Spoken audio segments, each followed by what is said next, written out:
ভাবুন তো, আপনি সকালে কাজে বেরিয়েছেন, হঠাৎ রাস্তায় কালো জ্যাকেট পরা কয়েকজন লোক এসে জিজ্ঞেস করলো আপনার কাগজপত্র আছে, না থাকলে সোজা ডিটেনশন সেন্টার। কোনো বিচার নয়, কোনো অপরাধ প্রমাণ নয়। এটাই কি আমেরিকা, স্বাধীনতার দেশ, নাকি ভয় আর বিতাড়নের নতুন নাম? আজ আমরা জানব ডোনাল্ড ট্রাম্প কেন অবৈধ অভিবাসীদের ধরতে আইস ব্যবহার করছেন, আইস আসলে কারা, তারা কিভাবে কাজ করে, আর সবচেয়ে বড় প্রশ্ন, আমেরিকার মানুষ এতে খুশি না ক্ষুব্ধ। ভিডিওটা শেষ পর্যন্ত দেখুন, কারণ শেষ অংশে আছে এমন তথ্য যা মূলধারার মিডিয়াও অনেক সময় বলবে না। আইস আসলে কি? আইস মানে ইমিগ্রেশন অ্যান্ড কাস্টমস এনফোর্সমেন্ট। এটি কোনো পুলিশ বিভাগ না, এটি সরাসরি কাজ করে হোমল্যান্ড সিকিউরিটি DHS এর অধীনে। প্রতিষ্ঠিত হয় 2003 সালে 9/11 হামলার পর। আইসের মূল কাজ তিনটি: অবৈধ অভিবাসীদের শনাক্ত করা, গ্রেপ্তার ও আটক রাখা, নিজ দেশে ফেরত পাঠানো। ডোনাল্ড ট্রাম্প কেন আইসকে এত শক্তিশালী করলেন? ডোনাল্ড ট্রাম্প 2016 সালে প্রেসিডেন্ট নির্বাচনে জিতেছিলেন একটাই বড় স্লোগানে, আমেরিকা ফার্স্ট। তার দাবি ছিল অবৈধ অভিবাসীরা আমেরিকানদের চাকরি নিচ্ছে, অপরাধ বাড়াচ্ছে, দেশের নিরাপত্তা হুমকির মুখে ফেলছে। এই যুক্তিতেই তিনি আইসকে দেন বেশি বাজেট, বেশি ক্ষমতা, কম মানবিক বাধা।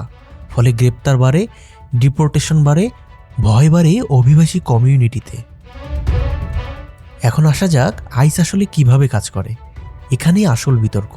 আইস সাধারণত কাজ করে বাড়িতে হানা দিয়ে, কর্মস্থলে অভিযান চালিয়ে, আদালতের বাইরে অপেক্ষা করে।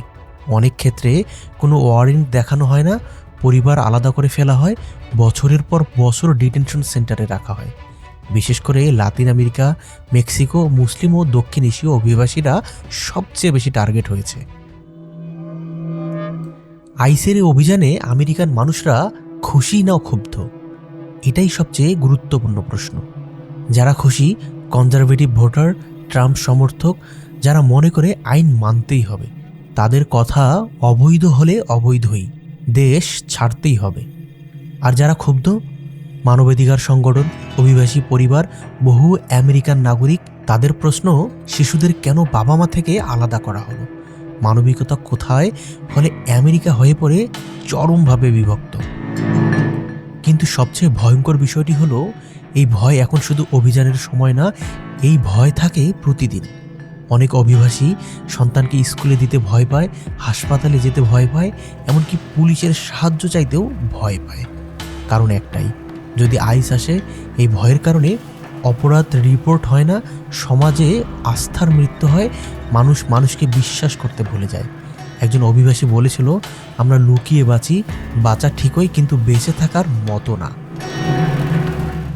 এখন অনেকের মনে প্রশ্ন জাগে, তাহলে কি আইস দরকার? সত্যিটা হলো, আইন প্রয়োগ দরকার, কিন্তু অমানবিকতা নয়।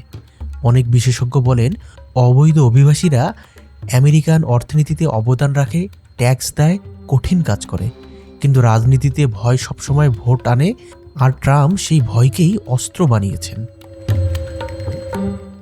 আজ আইস কাউকে ধরছে আমেরিকার বিভিন্ন স্টেট থেকে, কাল হয়তো অন্য কাউকে ধরবে ধর্ম, বর্ণ কিংবা ভাষার কারণে। প্রশ্নটা শুধু অবৈধ অভিবাসন না, প্রশ্নটা হলো, ক্ষমতা হাতে গেলে মানবিকতা কে রক্ষা করবে? আপনার মতামত কি? আইসকে নিরাপত্তা না ভয়? কমেন্টে লিখুন আর ভিডিওটা শেয়ার করুন, যেন সত্যটা আরও মানুষ জানতে পারে।